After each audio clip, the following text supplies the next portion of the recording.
Okay. And we're going to go over how to do a takeover here very quickly. And I haven't actually created the event yet, so I'm going to walk you through that and show you how it's done. I'm going to go ahead and share the screen here. And ladies, could you confirm that it's there? Yeah, I can see it. Wonderful. Okay. This is, of course, our Branded Books for Beginners website, or on Facebook, our group. And I'm going to go ahead and we're going to create an event here, and then I'm going to show you how we're going to put together our takeovers. Here's create event. So this is just going to be a dummy event that we build for this purpose. I'm going to go ahead and take over sample. Okay. And see here, create. And then it's going to ask me who I want to invite. I'm going to go ahead and skip that part. I'm glad it didn't take me there. Okay. So usually whenever we do a takeover, we have something like a takeover schedule posted, which we do here. And then authors can go in. I'm going to use Karina here as an example. And authors can sign up, and then Tabitha. There we go. And let me see if I can get you tagged in here. And I'll go ahead and invite you here in a moment. And then maybe you girls can come in and post as well. So let's say that it is currently 2:56. So let's say our takeover begins at 3 o'clock. So for a takeover, you would basically come in and I would announce myself. Let's say I'm scheduled to come on at 3. I would come on and I would post something here like, thank you for having me. And this is where it really gets personal. You can either do a bio, you can quickly jump right in and introduce your books. You can really take whatever flavor you want on this. I usually do a thank you for having me. Here is a little about me before we begin. And I hit post. Now, and then I post. There's usually a number of people here who interact with that. And while I wait for them to interact and comments come in, I then would probably jump over to my site and I would post a little something here. So I'm not actually writing anything. No, I'm just copying and I'm bringing it over here. This is one way you could do it. Here's a little bit more about me. And then I would probably post the link. That's really important that you remember to post the link because a lot of authors forget. And then I would post that. So you have a little bit of information about me. And that will keep our audience interacted with something while I get ready for the next thing. One of the big problems with Facebook is if you post things too quickly, you can get booted. They'll register it as spam and then you'll get kicked out. It's happened to me. It's happened to several other people I know where they were in the middle of a takeover and they were posting so quickly that Facebook registered their comments as spam and they were immediately blocked. So in the middle of their takeover, they couldn't do anything. So it's very important that you not blast information out very quickly. There you are. A good rule of thumb is 5 minutes between posts. Yeah, I do about 5. Yes. Yeah, and you can do a lot, and this is the other problem I've noticed with takeovers. It feels urgent. There's a lot of energy. When you have a lot of interaction, it goes by really fast. So and then the day I was kicked out, I wanted to blast as much as I could. That way I could go back and address each and every person who was commenting. And when you have 20 people in a room commenting to your posts, it goes fast. It goes very fast. So here you have Karina who's commented. And I'll go ahead and comment something back. So this is something that you're going to be doing through your whole takeover. Now that you've got a little bit about me, then I'm going to go on to the next subject, which is going to be I'd like to introduce you to my first book or something like that. And then I would come back over to my website. I usually have my website up. I usually have Branded Books up, and I'm ready to go. I've done, I don't know about you ladies, I've done takeovers where I'm prepared, and I've done a lot of on-the-fly takeovers. I actually prefer the ones that were on the fly. How do you feel? I prefer being prepared. Yeah, I Because prefer that way, especially if you're in a really good takeover, when people are responding, trying to pull the information you need to put in and respond to them gets frustrating. But if you have it all set up in a Word doc beforehand, there's much stress and pressure So that way you can actually engage with them rather than pitch. Yeah. One of the other things I would mention is, particularly when you're doing your first posts, mentioning how you know the other author, or like a lot of the ones I do, I find out about because of authors that I've had guests on my blog. Yeah. And so I'll do something to promote that author, or because I've reviewed their books in the past, and I'll share my blog link, which is completely geared towards readers. So that's self-promotion for me, but it's also giving back to the author who's hosting the event. Yeah. Let me take a look. Another thing that you want to keep in mind is that of your posts, 30% should be promotional and the rest should be educational or entertaining. Yes. Yes. Yeah, very much. That's a wonderful way of putting it. I do both. I do on the fly and pre-ready. I have some Word docs for 30-minute events. I have Word docs for an hour event. I have ones that feature my fantasy. I have ones that feature the MC thrillers. It all depends on which event and what we're celebrating. We're celebrating a release for an author who's written a fantasy book. Well, of course, I'm going to talk all about my fantasy at the same time. So having it worked out is the best way to do it.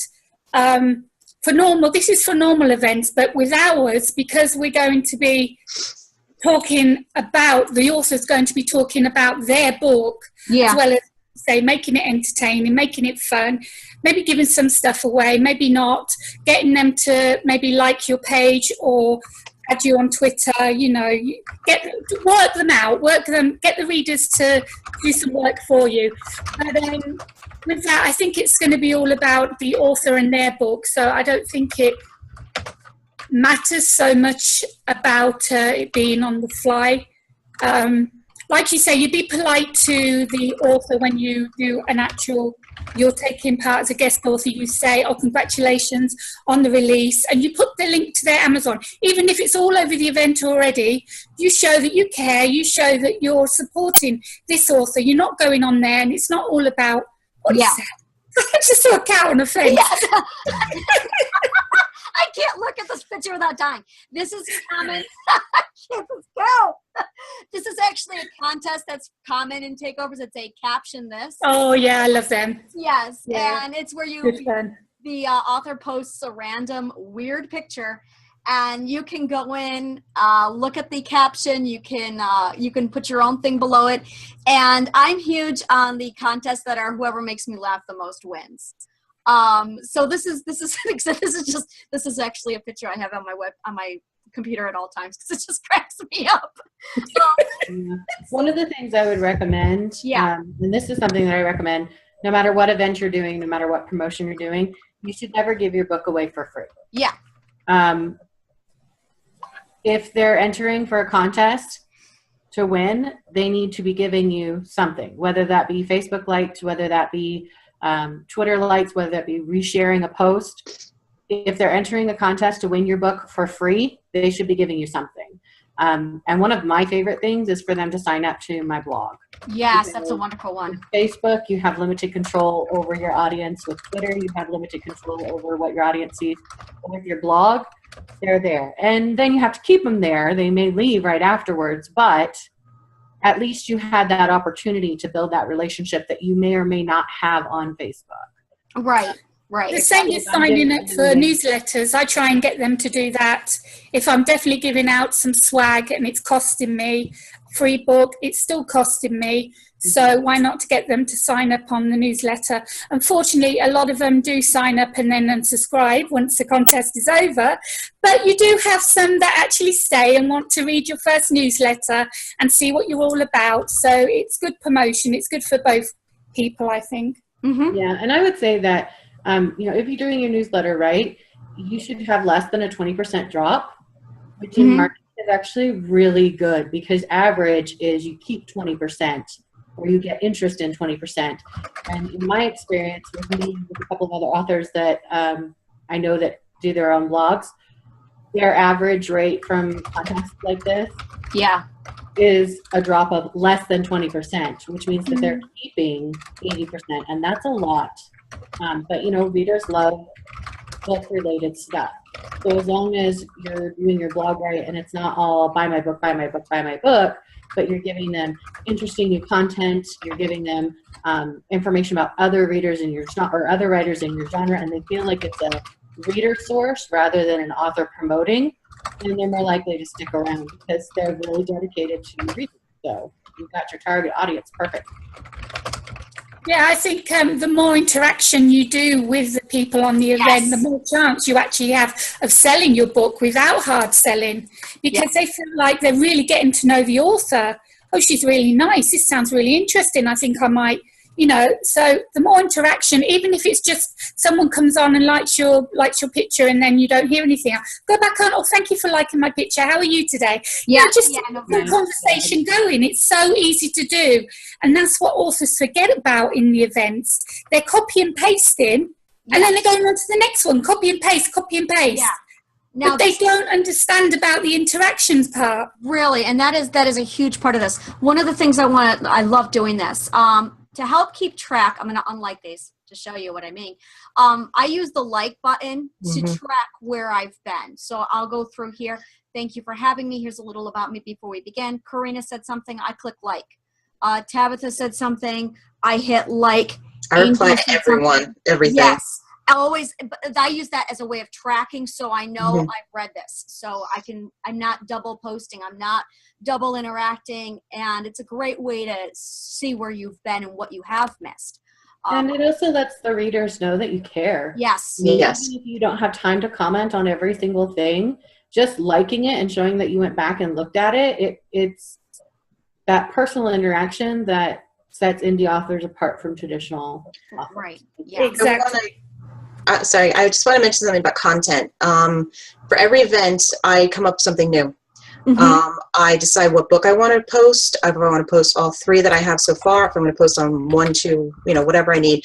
But I have to go by the event. If this is more of a romantic event for me, for example, because I'm paranormal romance, I focus more on the characters, their interaction, what's going on with them. If this is more paranormal, I'll talk about the fact that there's ghost hunters and castles. I'll ask for them to post pictures about things. So you really have to understand the target audience of each event that you're doing, and then scale your event, your content to them. Exactly. See what's working, see what's not. If nobody's there, you kind of, talk to the hosts. Sometimes events don't work out. Other times you see what they're responding to, and you throw something in at random to get them to interact, based on that subject. That's one thing you kind of have to be able to do on the fly. Right. One of the things I have found to be the most productive with a takeover is the interactions I had with Bergen. I brought Bergen on. He's one of my main characters from my fantasy series. And it was an accident. I had 5 appearances that day. And because I was juggling so much, I decided to have each one of my characters take a slot. So I had Bergen at one location, Kalan at another, I was at another. And every time I checked in, I resumed the role of that character, even though they were all at different times. And I had so much popularity with Bergen that, first of all, people thought he was a real person. And they signed up and bought the book because they were won over so well by Bergen, only to find out that he was a fictitious character. And I can't tell you how much feedback I got from readers, how much engagement, all because Bergen showed up. So if you're not comfortable with yourself, if you have doubts or you're just not sure, have one of your characters going as instead. Absolutely. And it's wonderful. We're writers, so we can easily throw something together, post it up there. But it's when they come in, they see that it's you don't have to plan ahead, or I'm sorry, you can plan ahead as to what that character is going to say. Once people start interacting with your character, it's pretty easy improv. So it is so much fun. It really does a lot. Exactly. The more unusual you're making the event, you're posting, the more interaction you're going to get, because people have seen it all. Right. And they'll go and they'll read through it. And some of them just like, and they don't even read your post, but you can see it come up, a notification of, oh, like. It's obvious what they've done, which is great. Okay, they've liked it, but they haven't bothered reading it. I posted about an interview of one of my characters with some blogger, can't remember the name now. And she's very weird because I'll give it away now, but she's possessed. And so she's 2 people in the same interview. So I copied and pasted it and put that when I was talking about the supernatural thriller Stone Cold, and people loved it because they hadn't seen anything like that before. And they were like, oh, that character sounds really good. I need to go and take a look, you know. And that's how you get your interaction. That's how you get people to actually want to buy your book, because you're not hard selling and you're doing something different. Yeah. Another thing that readers really love, at least in the urban fantasy genre, is when you share the music that inspires your writing. I've actually had several musicians that said, I bought your book. I don't usually read, but I bought your book because you've got great taste in music. So finding ways to interact with the audience in creative, different ways, because it really, I mean, I know that it's not about the author, but it really is. There's a reason that authors, especially indie authors, who act like jerks online. Yeah. Yeah. Oh, this is huge. Yeah. Sales. Well, when you blast somebody for writing a review, then that puts people off and they don't want to interact with you. But the flip side is also true.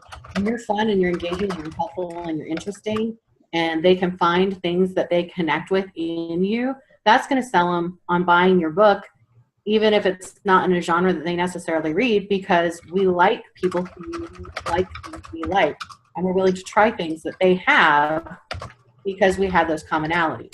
The most interesting question when I post, and I'll do this usually for a giveaway of some kind, is why do you read my genre? You know, so that you kind of get to see who's coming into these events. So I say, why do you read paranormal or, you know, romance? Like, basically prove to me that you're a reader so that I can give you something, you know, in return.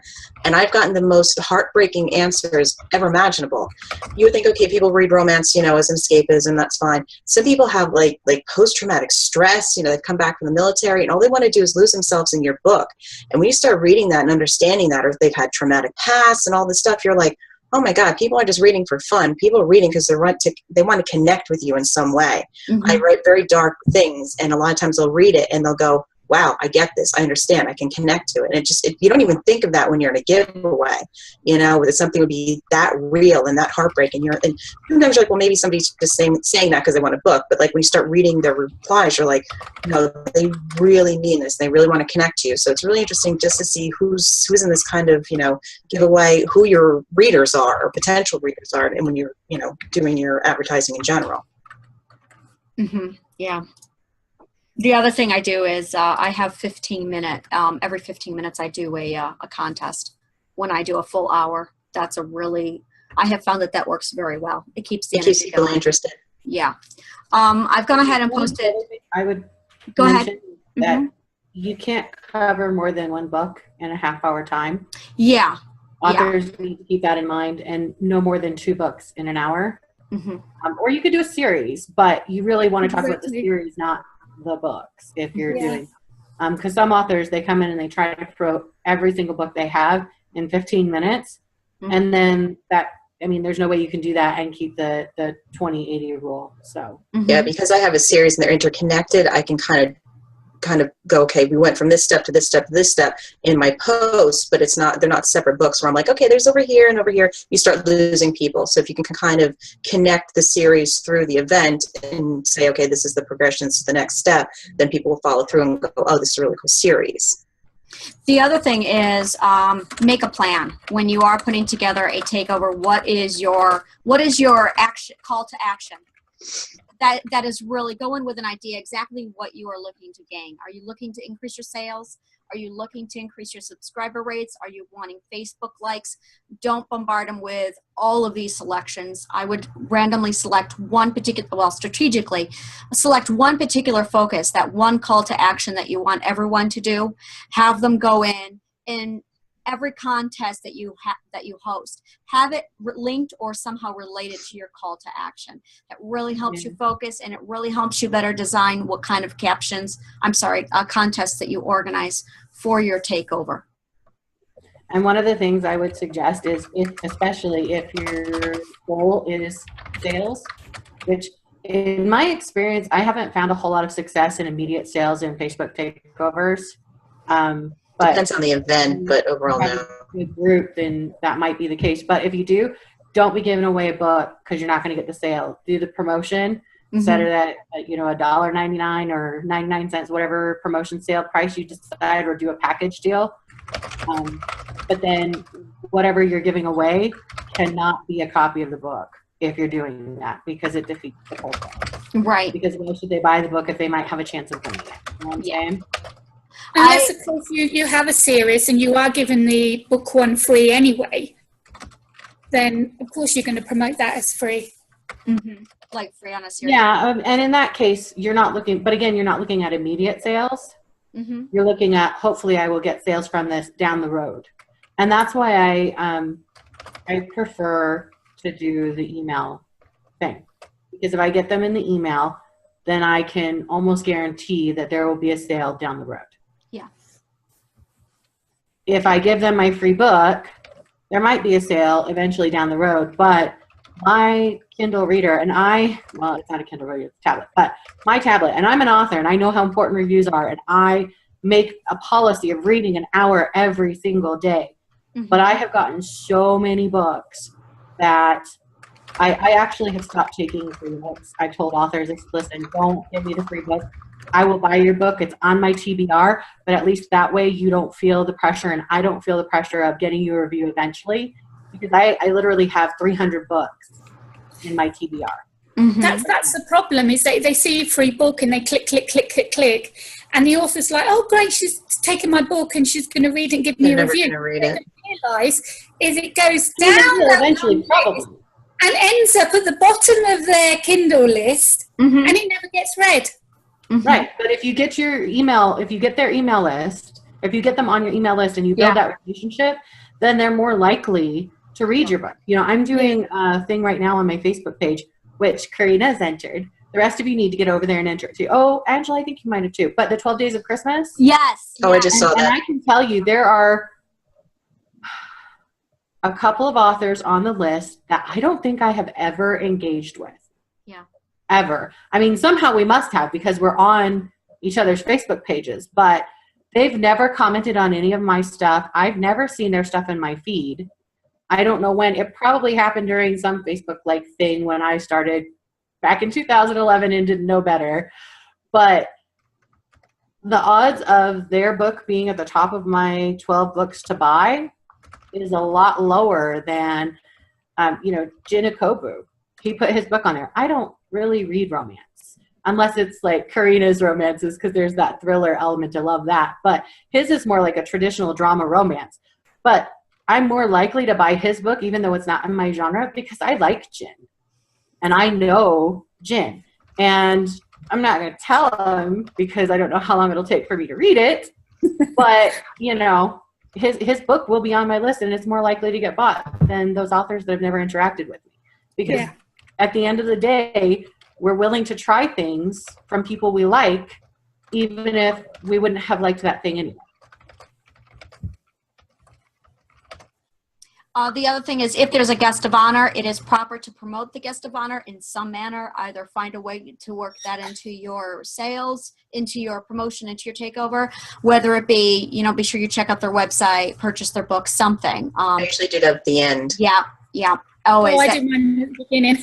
Yeah, I've been to so many takeovers where there's the host and then there's the guest of honor, and a lot of people will acknowledge the host and say thanks, but the guest of honor goes completely without mention. Let me see here. One thing that I had an author do when I launched my health school series. Mm-hmm. I can't remember her name. I can see her book cover though. It was a great book. Anyway, she was a guest on my release, my Facebook release, and she actually at the end bought a book for one of the readers that was part of the. I had the same experience, which I thought was really cool, and I have tried to adopt that policy because that's really awesome. Right.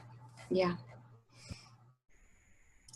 And I think that's pretty much it. Usually what happens is your 30 minutes is done. I strongly recommend the contest that you start during a takeover. I'm a firm believer that they should continue until either the end of the day or into a different event, maybe the next day, something. The reason why is because you might see only 5 people, sometimes 20, depending upon the size of the crowd during your 30-minute or 1 hour. But a lot more people go in and they find it, they see your giveaway, but it's already over because they missed your 30-minute slot. So in my opinion, That happens a lot. yes, keep your contest open until the end of the event. I know on the 16th, 17th, and 18th, I have 4 events happening in 3 days. And all the giveaways, all the takeovers that we are hosting for those days, I am telling everybody, keep them open until the end of the 18th, because people aren't going to see them until the 18th. Some of them aren't going to see them until late the 17th. So if you have them on the 16th and you close it, you've missed out any opportunity for other people to come and see them and take advantage of that. The other thing you're going to want to do is find a way, and this is probably the biggest challenge I've run into, find a way to track your giveaways. They get lost in the forum scrolling pages. This year, we have a couple things that I'm playing around with. One of the things you can do is save post. I hit save post. I says now 2 open saves this week. So now I can click over there and I can see where all my saves are.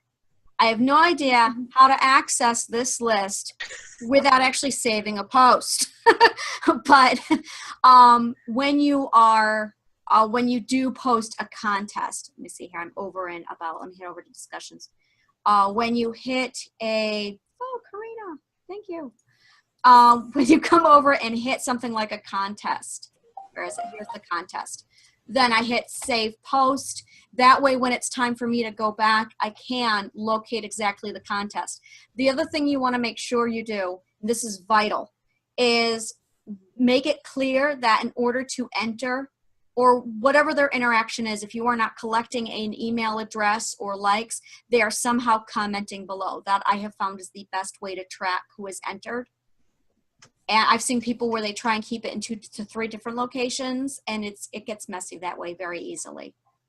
So that's another way you can keep track of your content. There's 2 ways that I do this to keep track. First one is if you go to the 1 minute on that post there with the reviews, Angela. Yes, this one. Yes? Yep. Yep, right Okay. at the top, 1 minute. Okay, click on, right-click on that. Okay, go to copy link location. Okay, you then go to, you either put it on a document or you go to your own page, your actual own page. Huh. That is good. 'Cause I have to Go to scroll. Angela. Go to Angela. Click on Angela. Click on Angela. Onto your Facebook page, Angela. Oh, okay, yeah. Where are you going? I don't know, I'm Click on the lost. picture, Angela, at the top. Yep. Okay. Now, paste that link in the box here Oh, I to see. post. But instead of public, you put it only you. Where you gone? Yes, I don't know. I'm confused. You said post it only as Scroll down and it has options. Oh, check-in for. Okay, you need to go to, you're not doing this on the actual Oh, she's going to take over, event. I think. You're doing this on your private Facebook page. Oh, okay. All right. I think I You understand. click on Angela. Yeah. Okay. Let me try this again. I'm with you here. Okay. Okay. So, paste. All Yeah. right. Wait, leave the page. Leave the There, page. public. Only me? Right, only you. So that when you post, no one's going to see it but you. When you get your next link for your next contest, you go back to that post, you go back to edit, and you put your next link in. Ah, how amazingly clever. That is awesome. I will be doing that. Now, Do you want the other way? yes. Okay. Right, go down I'm going to go where down your contest was. Where's my cow? Down There's to my cow. cow. Okay, the cow. So Okay, actually, Angela, go up to the search box up there. Okay. Okay, what's the event called? The event is called, let's do Slush Brain, because that's one of them. No, the event you're on now. What have you called it now? Called Sample Takeover, I believe. Right, sample takeover. Okay, let me see here. Takeover sample. You have to have exactly the same name as the event. Okay, there it is. No, in the search box, honey. There we go. Now put your name. Okay. All right. So it's Takeover sample in my name. And your name. Now click. Oh, wow. That That is helps. that is so awesome. I'm learning how to use Facebook. Another That's option, really- if you are not collecting emails, is using Rafflecopter and then just announcing the winner at the end on the page. You don't Yeah, even that's what I do. I usually use the that. Rafflecopter. do it. Mhm. Hey, Yeah. Nita. Yeah, hi. I usually use Rafflecopter. I have it embedded on my Facebook page. So that's usually what I do for giveaway on these things. It makes Okay. it easier. Yeah, and Yes. You Rafflecopter can is take great them as from long the as you're. event, can't you? You can take Yeah. them from the event, go to your actual page, have the Rafflecopter on there. Mm-hmm. So then you're getting them to go over anyway onto your blog or Rafflecopter, Right. onto your page or blog. So I think that's a really good way of doing, not just doing it straight on the takeover, actually getting them to go somewhere else to see where the Rafflecopter is. Mm-hmm. Okay, there we go. But again, unless you're paying for Rafflecopter, you can't collect email addresses anymore. They'll only give you the email address of the person who won. Yeah, but you can do custom entries. So what I do is one of the custom entries I did last time was have them sign up for my email on my website. Oh, I thought the they had taken website. that feature away. What? I thought they had taken that feature away as part of the. No, you can do custom entries. Like that's how I put Enter your Goodreads. email address as a custom entry. What? You can. Well, still you do it have under your to email address? fiddle with it to get it to work. Like what I did was I have an email sign up on my website to follow the website. So that's one of the entries I did. Follow Okay. and then I do a Goodreads one where you go and you can put my book, whichever I'm promoting, on the to read list at Goodreads. Mhm. You have to fiddle with it a little bit to get it to come up right, but it's not that difficult to make custom entries on the Rafflecopter. Okay, because I know I used to do early on Rafflecopter. You could just have collecting their email addresses, and they would send you their email addresses. Yeah. And then they realized, hey, wait, this is the feature people would pay for. Yeah, I mean, you could do the same thing with your newsletter too. Just put the newsletter page. Like, I mean, you must have some kind of sign up page for your newsletter.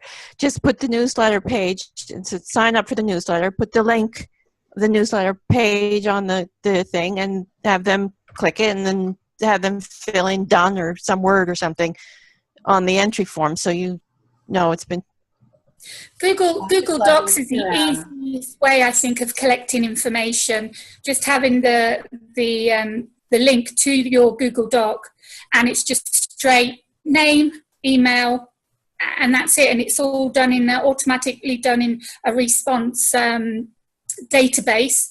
And it's so easy to then just copy and paste over to your MailChimp or whichever account you use. This is something else I Also want. with MailChimp, there's a free tool that you can create an email landing page, and you can just link that and have them click to that and fill it out too. It just depends on how you want to track it. I know I did the Google Docs one because I did a takeover event where 1 hour I was promoting one book, 1 hour I was promoting the other, and so I needed to be able to track which book I was giving away. And that's a great way to do that if you have that issue of double things, because MailChimp will let you know that they have new members. It won't tell you what they signed up for. So unless you have the paid account, it's a little more complicated. This is something I do want to show people. This is one of our major promotional tools when you do Facebook events. Here we have the share button. You have invite friends, share in news feed, and share in Messenger. Whenever you select to go to an event, every single time you volunteer to go to an event, it is vital that you share it. It does a lot to help out those who have set up the event. It goes a long way as far as increasing their reach goes. I cannot express to you enough. Every one of our takeover events through Brain to Books we absolutely strongly request that you share. So right here's the button. You can either invite friends, and then you can go through and manually select which ones you want to select. It'll say if they've already been invited too, so you don't get double Yeah. posts. And Right. just a tip on inviting friends, don't invite a whole lot at one time. Yeah, right here you can see already invited. So Yeah, you cannot only double invite invite 2 300 people. at a time, and you can only invite 300 in a day. Yeah. That's Facebook standards. I wouldn't even try to do that. No, I do them in small batches. Yeah, Yeah. exactly. Yeah. You really do not want to. And another thing I do with way. events is if I'm in them, you know, like takeovers and things, I will add them to my page. Mm-hmm. So that they'll show up on your page as events. So if someone's on your page, they'll also see it. So Yeah, I advertise it myself too from different media sources. The reason that takeover events work is because we're cross-pollinating our audiences. And if we Yes. don't pollinate our audiences, it doesn't work. And I think a lot of, especially new authors, don't understand that. They're like, oh, this is a great new audience for me to tap. But then they don't invite any of their own audience. And there are some authors that I don't invite to events anymore because even though I've specifically told them, hey, you need to invite people, they don't. And I just don't invite them to events anymore. Here you go. This is one of my favorite polls. Who invited you? Yeah, I was going to say about this. I'm doing events maybe on average, maybe 3 or 4 a week. And what I see is happening is when someone's giving that Amazon gift card for the person who invites the most, you're inviting people, but that doesn't necessarily mean these people are going to turn up. They're helping their friend get that Amazon gift card. Oh, look, I've got 350 people going. How many are going to turn up? Unfortunately, there are drawbacks. There are things that don't work right with an event.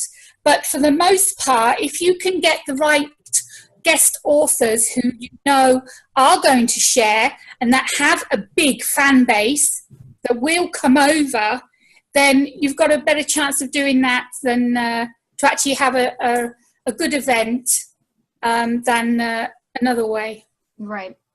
Yeah, and these I'm One of saying. the other things, if you do a lot of, or if you decide that you want to do a lot of Facebook events, especially if you're a multi-genre author, creating a Facebook list for your friends who are readers or fans of that audience is a great way to increase the engagement of the number of people that you invite. So like my Facebook, my personal Facebook fan list, which is the only list you can invite. You can't invite from your page. Yeah. But my personal Facebook fan list, or my personal Facebook list, I have 684 friends, of which about 300 are actually avid readers in my genre. And so if I invite that other 360 people to all of these events, they're going to end up blocking me on Facebook. They're going to end up reporting me to Facebook. And then I won't be able to invite any of my friends to my list. Yeah. To the I also have it separated by genres because I have a lot of friends who they enjoy urban fantasy, but they're not interested in contemporary. And so I don't invite them to the contemporary books because it's a hassle. And it's really easy to get that kind of a thing set up. When you're on Facebook, there's a section that says lists, creating lists. Yeah. And you can add people to the lists and you can create custom lists. I have a list for authors. I have a list for urban fantasy. I have a list for contemporary. I have a list for romance. I have a list for multi-genres. And then I invite people based on those lists, based on the audience that I'm reaching out to. And that way, you know, I know there are some authors that, and it could be that I'm on all their lists, I don't know, but it's like Facebook is the only advertising that they do. Yeah. And I get invited to, no joke, 10 to 20 events a week. Yeah. And I have a job. I can't do 10 or 20 events a week. And I'm patient and I don't report them because I understand what they're doing and I don't, you know, begrudge them that. And if I have time, I'll go to that event. But I know from personal experience that there are a lot of people who especially aren't big readers and if you're constantly inviting to stuff, and if you get blocked by Facebook, there's not a specific time when they'll let you do events again. Yeah. So kind of an open thing. I don't think I would ever report somebody for inviting me to an event, because they're not adding you to a group or adding you to an event. It's an invite. All it is one tiny little notification. There are a lot of people that do. And to be fair, I get invited to 10 or 20 book events a week. I get invited to Etsy and Scentsy and 100 other things I have absolutely no interest in. And I was actually going to, click the not interested, or not the not interested. There's a is this relevant to you button. And then my husband actually said, oh, don't do that because they'll block her account. And I was like, wait, why would they do that? So it's not necessarily clear when they're clicking the button that that's what's going to be the consequence. And if you get so many hits of people saying this isn't relevant to me, Facebook will take it upon themselves to block you. Yeah. So you have to be very careful. And they even warn you of that when they give you the list. Be sure to only click on people who are actually going to be interested in this event. Right. And especially if you're doing a lot of Facebook events. Mm-hmm. I only do 3 or 4 a year usually. Really? More. Wow. Or like right around a launch, I'll do 4 or 5. Yeah. That's not terribly bad. But there are some people that, they live in rural Saskatchewan. And so online marketing is their only way of marketing. And Facebook events are really popular and they're really good. And so that's where they hit it, and they hit it hard, and they're doing events every single week. That's me. I hold my hand up. And there's nothing wrong with that. It's just, I want to make sure that those people, especially because if that's like your only outlet, getting blocked from that. I had a friend that got blocked from that for 90 days. Oh my gosh. For 90 days, that's brutal. Yeah. So something that definitely new authors want to be made aware of, so that they're not finding themselves in that position. Because, it's a great way to meet new readers. It's a great way to interact with other authors, and to have that taken away really sucks. If you can do that, Angela, on a post, give them a warning post, be careful what you do here and be careful what you do. Let people know on this event now that you're writing these posts, Angela, just let people know what to be careful about. Because like you say, it's every 5 minutes a post. If you do, maybe every 3 minutes if you're a new author and you don't post very often in events, but mostly every 5 minutes. And then the not inviting every single person on your list. Doing multiple takeovers in a day sometimes gets you blocked too. That's the problem that I had during the last SciCon. Yeah, I can't do that. I can only do 1 takeover a day now. There's no way I can book 2 now. Mm-hmm. I just do on the blacklist. 1 a week if I'm lucky. It's too much to do more than that, man. Well, when the event came up, everybody just kind of signed up for everything, and there were a number of Facebook takeovers that weekend, and everyone's like, okay, I want to do all of these. And then by the time they got to, say, mine, they went to do it, and they're like, oh, I can't post, or I can't comment. Yeah. Yeah. This is something I did literally November 30th.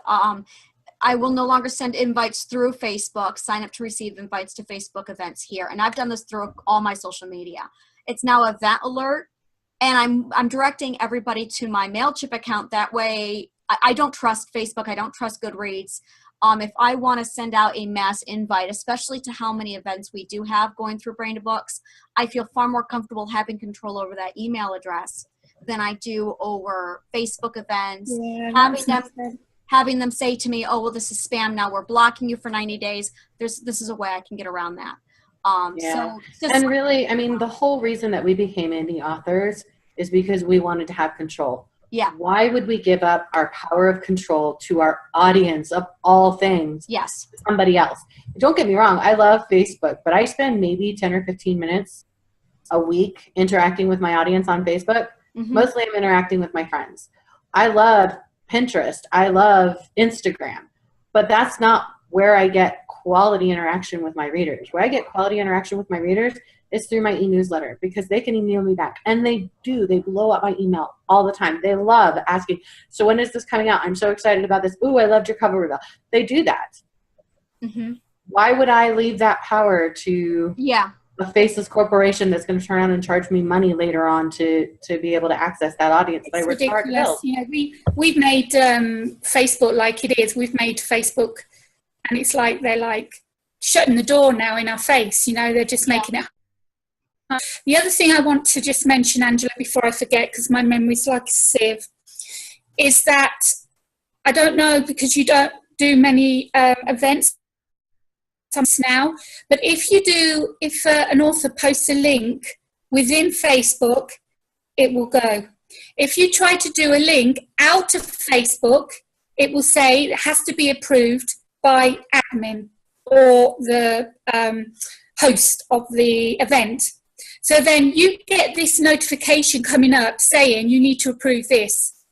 And instead of going approve, approve, approve, every time an author tries to use an outside link, it's best to have them as admin. Okay. Yeah, let me know what you need done and I'll take care of it. All of your hosts for the SciCon event, Okay. This one that you're showing now, Okay. need to be admin before the event starts. Otherwise, you will have to be on the ball for every single post they do using an outside link. This has only been the last 2.5, 3 months now that Amazon have changed. Amazon, they're just as bad. But Facebook have changed this, and again made it even harder for us. Yeah, we were having a problem with that in another ways to get around they want you to pay money. That's why. And they're like, oh, you're advertising without that? Let's see how we can stop that, because it's all about making money. And Facebook doesn't make money from anything other than advertising and apps. Yeah. And so they're nickel and diming small author groups, which is crazy because it's not like we're, craft. And for have a massive budget. And me, for one, it doesn't make me any more wanting to pay for that. Because when they do things like that, it makes me frustrated and angry at them, and I'm not going to spend money with their company. And at the end of the day, the advertising on Facebook, I have had no success with. No. I wanted to take this class with Mark Dawson. He's a great UK thriller writer who is spending millions of dollars a year on advertising on Facebook, and he says it's totally worth it. People take his class, and they're supposedly making money. I don't know how. I worked in digital advertising. I've done everything the way it's supposed to be done. I get tons of clicks. I get tons and tons and tons of clicks, but I don't get sales. And I get people that'll sign up for my e-newsletter, but I don't get sales. And it's just weird how that works, especially because I know it's not that the audience do. There you go. When I do these events, I have no problem with it. There's something weird about what Facebook's doing with their audience targeting that isn't working right, and yet they do everything they can to block us having more effective ways of marketing rather than participating in it. Yeah. It's not about us having money to be able to afford to buy their advertisement. It's because of the mass. I mean, can you just give a ballpark number of how many indie authors are on Facebook?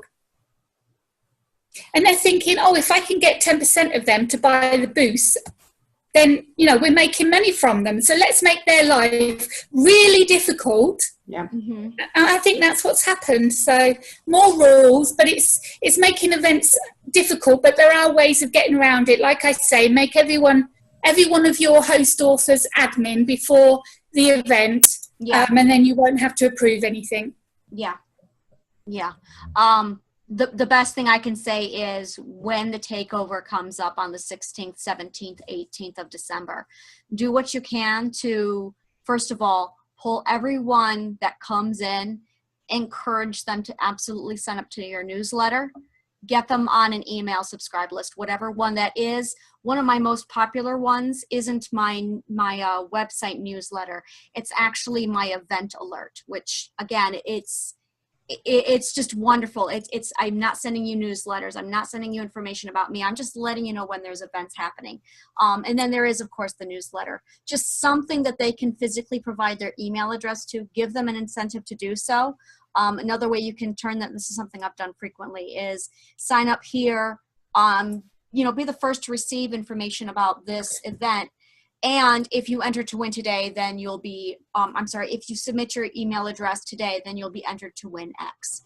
It's a huge motivation to get the email addresses. Oh, yeah. So I think that's it. I'm going to go ahead. I think we're all set. I mean, I imagine people are going to watch this. It's going to continue.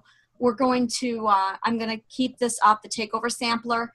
And of course, the video will be posted. So as people watch and they'll have questions, there's plenty of time and plenty of people to answer questions between now and the 16th.